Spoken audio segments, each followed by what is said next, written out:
Buenas noches, bienvenidos a una edición más de Plano Judicial aquí por Mega TV. Vamos a estar hablando de todo lo sucedido en el ámbito jurídico en el transcurso de esta mañana y también de la tarde.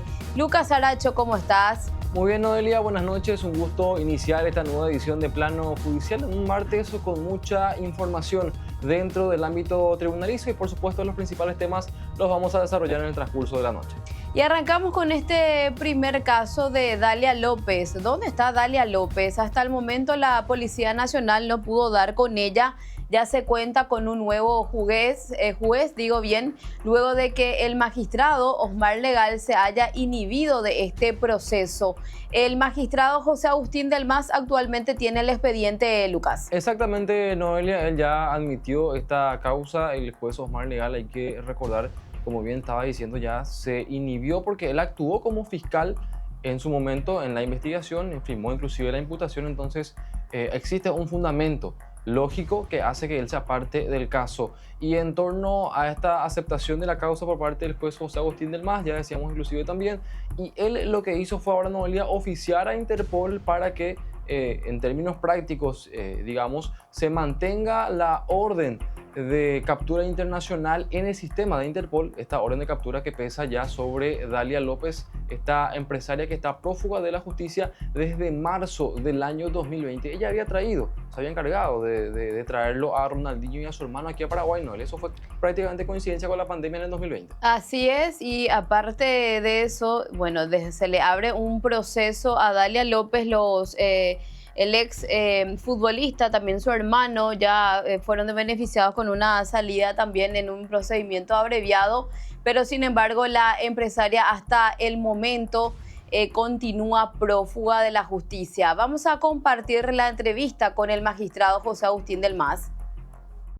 Sí, la semana pasada fue recesionada teniendo en cuenta que el juez Osmar Legal se inhibió en la causa, alegando que fue fiscal interveniente en esa causa. Por lo tanto, una vez controlado todo el expediente y también los abogados que intervinieron, este jugador decidió, ¿verdad?, aceptar el caso y también sacó una providencia porque pidió la Interpol el mantenimiento de la reiteración de la orden de captura internacional en relación a la señora Dalia López. En este caso, doctor, ¿hay alguna diligencia pendiente que tiene que hacer una audiencia, algún procesado que esté, por ahí, tiene que ser convocado? Sí, lo que yo tengo conocimiento de verdad que hay las otras causas, esta causa en relación a los otros coimputados ya tuvieron salidas procesales, otros fueron elevados a juicio oral, también tengo conocimiento, creo que fueron condenados 2 años. Y queda el sometimiento de la señora Dalia López y también creo que está... el empresario Wilmonde. También está una persona en rebeldía, ¿verdad? Wilmonde Sousa Lira. Así mismo. Otro de los temas, el caso conocido como vaso de leche, el ex ministro de la Niñez tendrá que cumplir su pena de 4 años de cárcel, una pena que ya quedó firme, Lucas. Exactamente, Noelia, esta decisión que emite ahora un juzgado de ejecución a cargo del juez Carlos Mendoza, esto guarda relación con unos incidentes que planteó el ex ministro que fue condenado justamente por lesión de confianza, José María Orue Arce Rolandi. Este caso, Orue Rolandi digo bien, este caso ya data del año 2012-2013 más o menos los hechos, Noelia, y lo que planteó la defensa tiene que ver principalmente con 2 puntos. Un incidente de nulidad de la notificación. Él alegó que su cliente fue notificado vía mensajes de texto por WhatsApp. Algo que llamó un poco también la atención. Esto, según menciona en el escrito, el 8 de ese mismo año, del 7 de octubre, del año 2024, él fue notificado a través de WhatsApp. Y por otro lado, un pedido de prescripción, un incidente de prescripción, alegando que se tuvo como culminada, digamos, la conducta de su defendido en el año 2013 y que a la fecha ya ha transcurrido más del doble del plazo, atendiendo que el hecho punible por el cual fue investigado y condenado es lesión de confianza. Entonces dice, acá ya transcurrió el doble del plazo, habla de 10 años y 8 meses más o menos que ya transcurrió, y entonces solicitó justamente la prescripción. Pero ¿qué dice el juzgado? Por un lado, en torno a estos mensajes por los cuales fue notificado Orué Rolandi, menciona el juez que él mismo aceptó y se dio por notificado a través de este sistema. Y por otro lado, en torno a la prescripción, refiere también que no puede darse este instituto penal porque ya ha quedado firme la condena, esto obviamente a instancias de la propia Corte, Noelia, y no procede en estas instancias este tipo de incidentes porque directamente tiene que ejecutarse esta condena de 4 años de cárcel. Hablamos de un importante perjuicio, Noelia. Esto es entonces ya improcedente y de acuerdo a lo que estamos viendo justamente a la documentación. Por lo tanto, entonces se resuelve rechazar este incidente de nulidad deducido por el abogado Julio Armando Palma Amarilla por la defensa técnica de José María Orué Rolandi. Cambiamos de tema. Se tenía que hacer también la audiencia preliminar en el caso conocido como bolígrafos de Minotauro para los ex fiscales, tanto como para Hugo Volpe y también Armando Cantero. Esto se pospone para la próxima semana, Lucas. Exactamente, Noelia. Esto a pedido de la Fiscalía, puntualmente la agente María Verónica Valdés es la que solicitó la postergación de esta audiencia preliminar en la cual se hizo lugar, lógicamente, desde el juzgado del juez Humberto Otazú.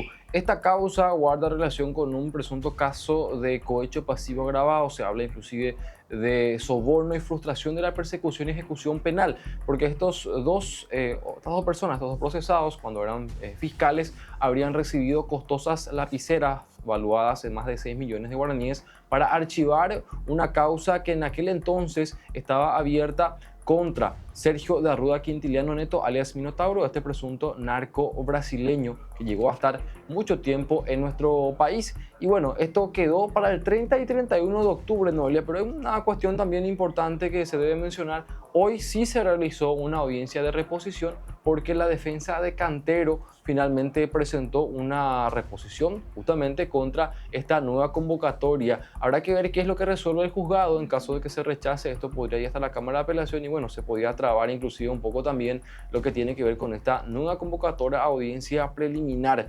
Hay un nuevo fiscal, en este caso, Noelia. Se cambió también. Claro, porque el fiscal Diego Arzamendi ahora es fiscal adjunto, entonces fue designada la fiscal Verónica Valdés.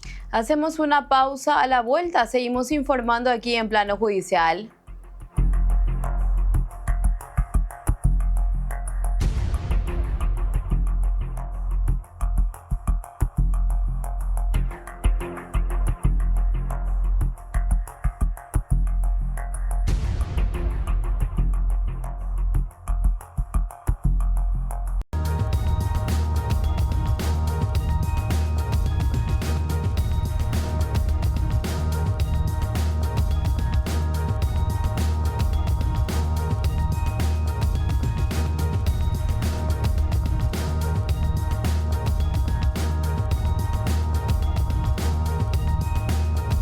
Seguimos informando aquí en Plano Judicial para hablar también de este juicio oral y público para el ex ministro del Interior, Walter Bauer, al igual que otros 2 policías quienes fueron hallados culpables, reprochables del hecho de punible de torturas. Vamos a estar también hablando en minutos más con la jueza de sentencia, Cándida Fleitas, para que nos explique de cómo justamente se llevó adelante este juicio oral y público que se dividió en 2 partes, Lucas. Exactamente, Noelia, la parte más sustancial, digamos, ya se llevó a cabo este sábado pasado cuando pudo culminar la parte de los alegatos de la defensa, los pedidos, la petición final, palabras finales, como se conoce habitualmente o coloquialmente a esta petición que hacen los acusados al tribunal antes de que pase a deliberar. De hecho, se desarrolló prácticamente durante un día completo. El sábado terminó esto en horas de la noche inclusive ya. Y bueno, esto que va a seguir el viernes pero podemos decir ya una parte importante se ha dado a conocer en cuanto a la decisión del tribunal porque fueron hallados culpables tanto Walter Bauer como los policías Merardo Palacios y Osvaldo Vera por hechos que se dieron ya 24 años atrás, ¿no? Así es, Lucas, y ya le saludamos a la jueza de sentencia, Cándida Fleitas. Buenas noches, doctora. Gracias por acompañarnos aquí en Plano Judicial. Buenas noches, ¿cómo están? Buenas noches al público también. Gracias, doctora. Esta decisión tomada se dio con voto en mayoría, tanto de la doctora Laura Ocampo como su voto, doctora. Sí, así mismo fue, voto en mayoría fue. Doctora, ¿podrías explicarnos de cómo se dio esta decisión? El juicio se dividió en dos. Sí, lo que pasa con este tipo de juicios donde la expectativa de pena va más de 10 años, el código prevé que se tenga que realizar la cesura del juicio, como se llama comúnmente división del juicio, si la defensa lo piden. En este caso la defensa lo pidieron al momento de los incidentes, al momento del incidente que fue en febrero cuando inició el juicio. Entonces lo que la primera parte se desarrolló fue la existencia del hecho más la participación, que es lo que se decidió, lo que escucharon el sábado. Y lo que nos queda ahora es la decisión con relación a la sanción penal. O sea, que volvemos a hacer, que se pueden volver a ofrecer pruebas con pruebas que tengan que ver con la sanción. Claro, y después doctora, va a haber otra vez alegatos, palabras finales y una decisión con relación a la sanción. Esa es la parte que queda por desarrollar todavía en este juicio. Que va a ser el viernes. El viernes vamos a continuar. No podemos asegurar que va a terminar el viernes porque no sabemos las pruebas que van a ofrecer las partes. claro, doctora, y Hay que tener en cuenta... Sí, perdón. Sí, esas pruebas serían, doctora, a efectos ya, para entender lógicamente esto, para una medición de la pena o qué tipo de pruebas. Para la medición de la pena, exactamente. Ahora, doctora, Que pueden ofrecer tanto la querella como la fiscalía y las defensas, por supuesto. Doctora, ¿Sí? con relación al hecho en sí de tortura, vamos a compartir justamente lo que dice el 309 y tiene otra vez sus incisos. En ese punto, el Tribunal de Sentencia lo que hizo fue entonces hallarles culpables por este hecho punible, pero a partir de eso otra vez se menciona ciertos incisos. Aclara una cuestión. Es el 309 en la versión original del Código Penal. Tenemos que tener en cuenta que lo que se aplica es la versión que estaba vigente al momento del hecho, que es el año 2000. Sí. Este artículo que sufrió modificaciones a la fecha de hoy. Lo que el tribunal tuvo por probado es el artículo 309, inciso primero, numeral 1, literal A y literal B. Estamos viendo en imágenes, doctora, ahora justamente el artículo. Lo que tiene que ver con la integridad física conforme a los artículos 110 al 112 y la libertad de acuerdo a los artículos 120 al 122 y el 124. Claro, la norma da la posibilidad del 110 al 112 en el literal A, pero el tribunal en mayoría tuvo por comprobado la existencia del hecho con relación al artículo al 110 nada más. Y en el literal B con relación al artículo 124. El artículo 110 habla de maltrato físico y el 124 habla de privación ilegítima de libertad. Claro, porque como mencionaban inclusive ustedes, doctora, a la conclusión a la cual arribaban conforme a estas pruebas que se produjeron en este extenso juicio oral, fueron dos momentos, ¿no? El 19 de mayo y el 21 del mismo mes de ese año 2000. O sea, hubo, digamos, dos porciones de hechos en dos lugares distintos, ¿verdad?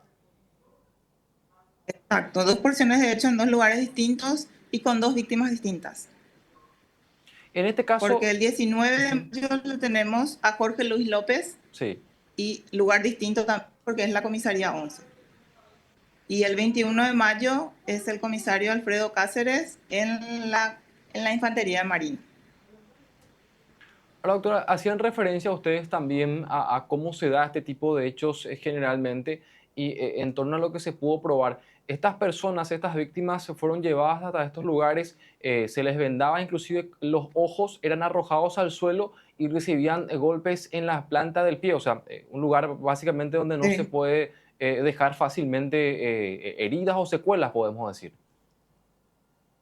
sí. Y esas generalmente las características de este tipo de hechos, donde generalmente no hay testigos en la mayoría de los casos, o si hay testigos no declaran, ¿verdad? Y la forma como se realiza, el lugar donde se realizan, en qué parte se realizan. Eso es lo que yo había resaltado hasta el Ujú. momento de la explicación, el fundamento de la decisión del tribunal de mayoría.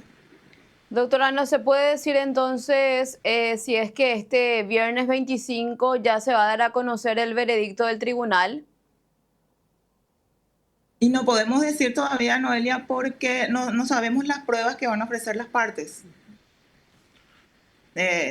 Si ofrecen testigos, documentales, etcétera, no sabemos si vamos a desarrollar todo ese día o otro día vamos a tener que fijar para continuar. Si es que nos ofrecen tantas pruebas para desarrollar, podemos terminar ese día, pero no puedo saber cuál va a ser el caudal probatorio que van a ofrecer las partes. Doctora, por una porción, digamos, relacionada a este caso también, la Corte Interamericana de Derechos Humanos condenó a Paraguay a pagar justamente una sanción y lo declaró culpable por la violación de ciertos derechos. ¿Eso en cierta manera influye en Sí. este juicio o no, doctora, para poder comprender un poco también ese aspecto? Es una decisión de un órgano internacional, obviamente, pero nosotros obviamente tenemos que tener en cuenta el caudal probatorio. Eso también fue un caudal probatorio ofrecido por la querella. Es Ujú. una más de las pruebas que el tribunal analiza, pero no es la única prueba, por supuesto. Claro, ahora en cuanto a declaración también de testigos, doctora, y pruebas más que nada, mencionabas que durante la exposición del sábado pasado hubo un testigo que también fue víctima, digamos, y al cual no se lo vendó los ojos y que él pudo ver justamente parte de todos estos hechos que se probaron en este juicio oral. Sí, era un oficial de la misma comisaría 11 que se le había, según lo que él declara, que se le había ordenado que él participe de los actos por el cual hoy fallecido, pero que no, que se negó. Entonces se Ujú. quedó en calidad de arrestado en una habitación contigua al despacho del comisario Pavón, donde se estaban desarrollando estos hechos, y él no estaba vendado ni maniatado y pudo ver eh, todo lo que estaba ocurriendo en ese despacho. Es una prueba clave, podemos decir, una declaración clave esa, doctora. Sí, hay otras personas que fueron víctimas, pero que también tuvieron el mismo tratamiento. Es decir, fueron vendados, es decir, lo que las defensas cuestionaron, que cómo iban a ver quiénes les realizaban los actos si estaban con los ojos vendados. Y este testigo no estuvo con los ojos vendados. Doctora, el sábado estuvieron justamente con este juicio oral y público desde la mañana hasta horas de la tarde. Sí, empezamos a las 9 y algo, hasta las 7:30 aproximadamente lo desarrollamos. Doctora, en torno al marco penal de tortura, esto podemos decir no tiene un techo, ¿verdad? Conforme a lo que está redactado el artículo 309 en aquella época, inclusive actualmente, ¿verdad? Y la norma es clara con relación a decir el piso, 5 años Ujú. como mínimo, Sí, pero hay que tener en cuenta cuál era el marco penal de pena máxima en ese tiempo, Todo se claro. tiene que tener en cuenta, que así era, es. ¿Qué es lo que se va a que estar era en ese analizando, momento doctora? ¿cómo? ¿Qué es lo que se va a estar La pena analizando? máxima en ese momento, sí, claro, la pena máxima en ese momento era 25 años, en el año 2000. Y la pena mínima está en forma literal en la norma. Gracias, doctora, por conversar con nosotros aquí en Plano Judicial. De nada, Noelia. La jueza de sentencia, Cándida Fleitas, entonces conversando también con nosotros de este juicio oral y público que prosigue el viernes 25 y bueno, vamos a ver si ese mismo día, de acuerdo a las pruebas que vayan ofreciendo también las partes, si es que ya culmina o no con un veredicto del Tribunal de Sentencia. Cambiemos de tema, Lucas, porque Miguel Ángel Isfrán, alias Tío Rico, ya tuvo el alta y ya nuevamente está en la cárcel de Mingaguazú. Asimismo él estuvo desde el 17 de octubre pasado internado, ingresó ese día en el Hospital Regional de Ciudad del Este. Ya de hecho su abogado defensor, sus abogados, porque son dos, ya habían avisado, habían advertido que él tenía un problema de salud relacionado a esa operación, esa cirugía bariátrica a la cual él había sido sometido y que luego de su traslado desde Viñascue hasta la penitenciaría de máxima seguridad de Mingaguazú había acarreado ciertos problemas, como por ejemplo un sangrado interno. Ya ahora él recibió el alta, tenemos también inclusive el reporte que envió el director de la...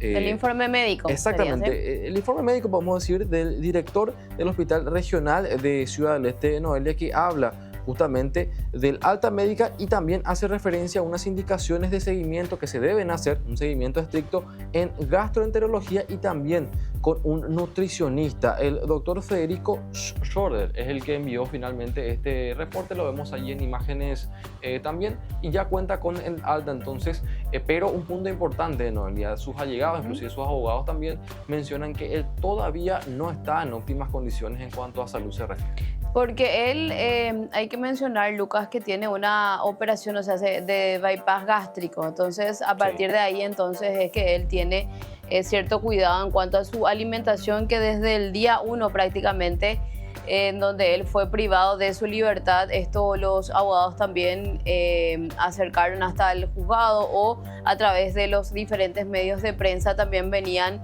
reportando. Así que en lo cierto y lo concreto, vamos a leer un poco el informe, parte del informe médico de lo que tiene que ver con Miguel Ángel Isfrán, alias Tío Rico. Exactamente, Noelia, este informe que va dirigido a la jueza Rosarito Montañay habla lógicamente de la condición de salud de Tío Rico y en resumidas cuentas menciona que él, digamos, está bien, no presenta ningún cuadro que pueda poner en riesgo su vida, no se constata sangrado, dice. Una parte también que podemos ver ahí. Y algo que también queríamos compartir, Noelia, tiene que ver con esta manifestación que formuló el abogado Miguel Mendieta. Esto lo hizo hoy también al juzgado a cargo de la jueza Rosarito Montañay. ¿Qué es lo que pide? Que se ordene y se oficie al Hospital de Ciudad del Este para que se remita un informe original de endoscopía firmada por el médico que realizó ese estudio, también imágenes que deben acompañar ese informe y un informe e imágenes del estudio tomográfico. Esto dice el doctor Mendieta, no fue entregado ni a los familiares de Tío Rico ni a la defensa. También se pide otras cuestiones, Noelia, como la realización de un estudio de colonoscopía y otros estudios también, por ejemplo, un análisis laboratorial de antígeno fecal, la confidencialidad de informes, inclusive también se solicita en cuanto a los tratamientos médicos de Miguel Ángel Isfrán, una libre comunicación con sus abogados defensores, la elaboración de un documento escrito con claridad donde se establezcan los signos de alarma que se deben tener en cuenta y que en caso de presentarse alguno de los síntomas que su defendido sea trasladado de manera urgente e inmediata a un centro asistencial sin demoras que pongan en riesgo su vida, dice también otra parte de estas manifestaciones que presentó entonces o que realizó el doctor Miguel Mendieta al juzgado. Antes de despedirnos también brevemente mencionar que se presentó acusación en la causa de TABE. Hay que decir que de TABE hoy esa institución ya no existe, pero son 19 las personas acusadas por el Ministerio Público, específicamente por los fiscales Belinda Bobadilla y Francisco Cabrera, esto por el cobro por ingreso de mercaderías de contrabando a cambio de coimas, Lucas. Exactamente, Noelia, el sonado caso del general retirado Ramón Benítez. De hecho, él había sido procesado, ya él está como para afrontar un juicio oral y público. Debió hacerse el lunes pasado este juicio oral para Ramón Benítez y el otro grupo de personas que fue digamos, incluida en el primer proceso o en la primera parte del proceso, y ahora ya fueron acusadas 19 personas más, entre ellas algunos funcionarios inclusive de aduana, 2 comerciantes, algunos secretarios privados y agentes policiales. Noelia, hay una acción en la Corte que se va a tener que resolver también para ver si se puede destrabar lo relacionado al juicio. Y con esto nos despedimos, nos encontramos nuevamente mañana aquí por Mega TV. Buenas noches, Lucas. Buenas noches, Noelia, será hasta mañana.